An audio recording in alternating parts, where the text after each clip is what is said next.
চ্যানেলটি সাবস্ক্রাইব করে আমাদের সঙ্গেই থাকুন। আপনাকে আল্লাহর নবীকে নেতা মানতে হবে। কি মানতে হবে? নেতা মানতে হবে। আচ্ছা, আল্লাহর নবী কি দুনিয়াতে বেঁচে আছেন না মারা গেছে? সবাই বলেন না কেন? মারা গেছে। তার নবী যদি মারা যায়, সাহাবায়ে কেরাম যদি মারা যায়, তবে তাবেঈন যদি মারা যায়, কিন্তু নবীর উত্তরসূরি আলেমরা দুনিয়াতে আসে না নাই? তাহলে নবী তায়েফের ময়দানে রক্তাক্ত হলো কোরআন বলতে গিয়া, নবী উহুদের ময়দানে দান মোবারক শহীদ করলো কোরআন বলতে গিয়া। তাহলে আজকে বাংলাদেশে যে সমস্ত আলেমরা আল্লাহর নবীর হক কথাগুলো মানুষের সামনে উপস্থাপন করবে, তাহলে আপনার জন্য জিলাপি অপেক্ষা করবে না, বরং আপনাকেও এরকম অপমানিত হওয়া লাগতে পারে। আল্লাহর নবী যখন তায়েফের ময়দানে রক্তাক্ত হয়ে গেলেন, আল্লাহর নবীকে সান্ত্বনা দেওয়ার জন্য আল্লাহ রাব্বুল আলামিন জিবরাইল আলাইহিস সালামকে পাঠিয়ে দিয়ে বিশ্ব নবীকে বললেন, নবীজি আপনি যদি একবার অর্ডার করেন তাহলে গোটা তায়েফবাসীকে আমি উল্টিয়ে পাল্টিয়ে ধ্বংস করে দেব। আল্লাহর নবী এই কথা শোনার পর হযরত জিবরাইলকে বললেন, ভাই জিবরাইল, এই দুনিয়াতে আমি তো মানুষকে ধ্বংস করার জন্য আসি নাই, গোটা দুনিয়ার মানুষদেরকে আমি কোরআন দিয়া হক কথা বলে বলে ইসলামের মধ্যে দীক্ষিত করার জন্য আসছি। এজন্য আমার ভাইরা, আল্লাহর কোরআন এই জমিনে বাস্তবায়ন করতে গেলে আপনার জন্য গরম গরম জিলাপি আসবে না, বরং আপনার জন্য বাধা অপেক্ষা করতেছে। করে নাই? এই যে 5ই আগস্টের পূর্বে গোটা বাংলাদেশে 16টা বছর যে আলেম ওলামারা যে নির্যাতনের শিকার হয়েছিল, গোটা পৃথিবীতে আমার মনে হয় এরকম আলেমরা জুলুমের শিকার হন নাই।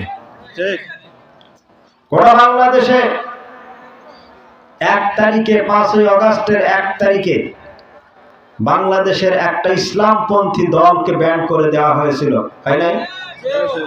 কিন্তু আল্লাহর কুদরত দেখেন, আল্লাহর খেলা দেখেন, 5 তারিখ আসার আগেই ওরা নিজেরাই ব্যান্ড হয়ে গেছে, তাই নাই? আল্লাহ পাক এজন্য বলেন মানুষ চক্রান্ত করে, আর আমার আল্লাহ বলেন আমি মানুষদের বিরুদ্ধে কৌশল অবলম্বন করি। ওয়ামাকারু ওয়ামাকারাল্লাহ ওয়াল্লাহু খায়রুল মাকিরিন। হে পৃথিবীর মানুষেরা, তোমরা আমার কোরআনকে নির্বাপিত করার জন্য, আমার ইসলাম ধ্বংস করার জন্য, আলেমদেরকে নিধন করার জন্য তোমরা যদি কৌশল করতে পারো, আমি আল্লাহ পাক কৌশল করে তোমাদেরকেও দিল্লিতে নিক্ষেপ করতে পারি। নমরুদি বেগম এখন কোথায় আছে? দিল্লিতে আছে, মামুর বাড়িতে চলে গেছে। হযরত মূসা যখন কালিমার দাওয়াত দিতে লাগলেন, তখন হযরত মূসার বিরুদ্ধেও কিন্তু মিস্টার ফেরাউনও কিন্তু চক্রান্ত করেছিল, করেন নাই? করেছে। মূসার সম্প্রদায় যখন হযরত মূসাকে বলছেন মূসার কত মার খাওয়া যায়, তখন হযরত মূসা আল্লাহ নির্দেশে নীলনদ মুখে পাড়ি জমালেন, আর মিস্টার ফেরাউনও তার পিছে পিছে ধাওয়া করতে লাগলো। আল্লাহ বলছেন, মূসা তুমি দৌড়াইতে থাকো, নীল নদের কিনারায় যাও। আর মিস্টার ফেরাউনকেও বলছে, ফেরাউন তুমি দৌড়াইতেই থাকো, ওখানে গিয়ে খেলাটা শুরু হবে। অনুরূপ ভাবে মুসলমানরা হৃদয়ের কান দিয়ে শুনতে হবে। বাংলাদেশের ঘটনাটাও কিন্তু ঠিক তেমনই হয়েছিল। গোটা 16 বছর আলেম ওলামাদেরকে দাবড়িয়ে তারা যখন বঙ্গভবনের দ্বার প্রান্তে নিয়ে গিয়েছিল, আল্লাহ রাব্বুল আলামিন বলেন, ও বান্দারা শোনো, বঙ্গভবনের দরজা থেকে মুসলমানদের বিজয়টা শুরু হয়ে যাবে। বলেন সুবহানাল্লাহ। ছাত্র জনতা যখন বঙ্গভবনের দরজায় চলে গেল, মিস্টার নমরুদি বেগম তখন কিন্তু আর কোন কুল কিনারা খুঁজে পেল না।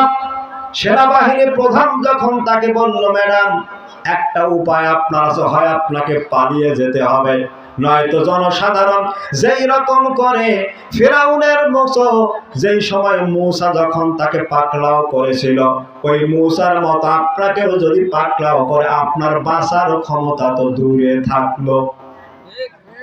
মিস্টার নমরুদি কিন্তু কান দিয়ে কথাটা শুনে ভালোই করেছিল।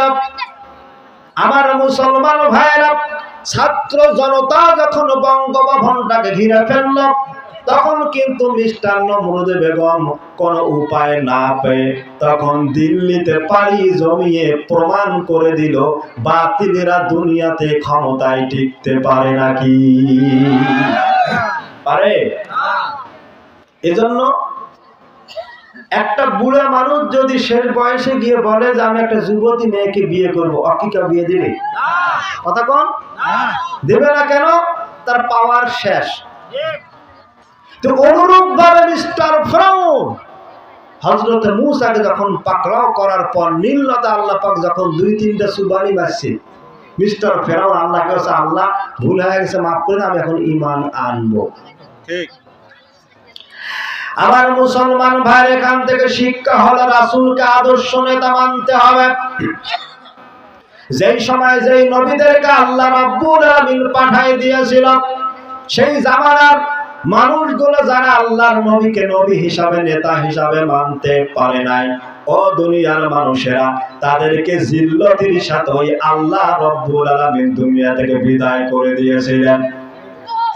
আজ বাংলাদেশে লক্ষ্য করে দেখেন, আলেমদেরকে বেশি নির্যাতন করেছিল, আলেমদেরকে বেশি হত্যা করেছিল, আলেমদের উপরে স্টিমরোলার যারা সবচাইতে বেশি চালিয়েছিল, আজকে বাংলাদেশের দিকে লক্ষ্য করে দেখো মুসলমান, যাদের উপরে নির্যাতন জুলুম তোমরা চালিয়েছো, তারাই বাংলাদেশে ঠিকই আছে, আর জালেম বা শাসকেরা বাংলাদেশ থেকে পালিয়েছে। পালাই নাই? পালাইছে। এজন্য ইসলাম ধ্বংসকারী 10টা কাজের 4 নম্বর হলো, পৃথিবীতে কোনো মানুষকে আদর্শ নেতা মানা যাবে না। আদর্শ নেতাকে বিশ্বনবী সাল্লাল্লাহু আলাইহি সাল্লাম।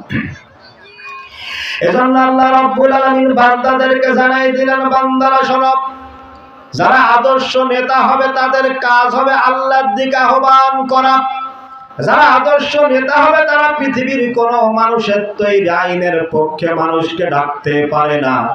তারা পৃথিবীতে যারা আল্লাহর তৈরি আইনের পক্ষে ডাকবে, এরা কোনোদিন আদর্শ নেতা হতে পারে না, এরা ভণ্ড। কোরআন কারীম মানুষকে জানাই দিয়েছে, আমান আহসানু কাওলাম মিম্মান দাআ ইলাল্লাহি ওয়া আমিলা সালিহান ওয়া ক্বালা ইন্নানি মিনাল মুসলিমিন।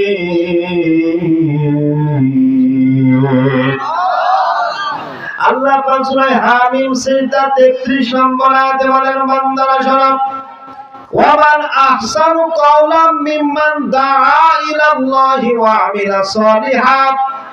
এই দুনিয়াতে যারা আল্লাহর দিকে মানুষকে আহ্বান করে, কোরআনের দিকে যারা মানুষকে আহ্বান করে, নামাজের দিকে যারা মানুষকে আহ্বান করে, তার চাইতে শ্রেষ্ঠ কথা আর হতে পারে নাকি? তাহলে আল্লাহ পাক বলে, যারা আমলে সালেহ করলো আর আল্লাহর দিকে বান্দাদেরকে ডাকলো, আল্লাহ রাব্বুল আলামিন বলেন এরাই হলো দুনিয়াতে আদর্শ নেতা। তো নবীদের দাওয়াত ছিল এই পৃথিবীর প্রত্যেকটা মানুষকে আল্লাহর কোরআন বিশ্বনবীর আদর্শের দিকে ডাকা। আর এই দুনিয়ার নেতাগুলোর দিকে তোমরা তাকাও, তারা তাদের দলের দিকে ডাকতেছে, আহ্বান করতেছে, সিগারেট দিচ্ছে, মদ দিচ্ছে, নারী দিচ্ছে, গাড়ি দিচ্ছে, বাড়ি দিচ্ছে, কিন্তু আপনার চরিত্রের গ্যারান্টি তারা দিতে পারবে না। এজন্য আমার ভাইরা, 10টি